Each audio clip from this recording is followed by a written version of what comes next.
World War I marked a first in many fields. The first use of certain weapons. Introduced by the British Army, the tank made its battle debut at the Somme in northern France in September 1916.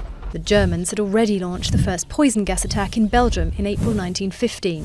Fighting took on new forms in 1914 with the first great aerial battles, and in 1915 when the Germans began a campaign of submarine attacks in the North Sea. The face of modern warfare changed as armies traded more than 1.3 billion artillery shells and large-caliber weapons like Germany's Big Bertha gun.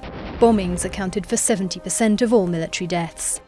A first in medical history. The widespread use of protective metal helmets didn't stop the casualties. Soldiers returned from the front line crippled, poisoned, blind and disfigured. Tens of thousands suffering from horrific facial injuries benefited from considerable surgical advances with the introduction of skin grafts and implants. The modernization of sanitary systems helped improve care for the millions wounded, and psychology helped to treat the hundreds of thousands of soldiers suffering from traumatic stress. A first mass media war.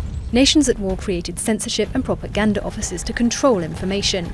Posters, newspapers, comic strips, photographs and the developing field of cinema were used as tools to boost national pride and vilify the enemy. Censors, meanwhile, tracked down subversive groups in theatres and concert halls. The first total war. As men headed to the front line, women stepped into their jobs, driving trams, delivering coal or working in ammunition factories. Many found a first taste of freedom, adopting traditionally male-dominated roles. A first international organisation. Founded in 1919 after the war, the League of Nations, later to become the United Nations, failed in its mission to prevent a Second World War.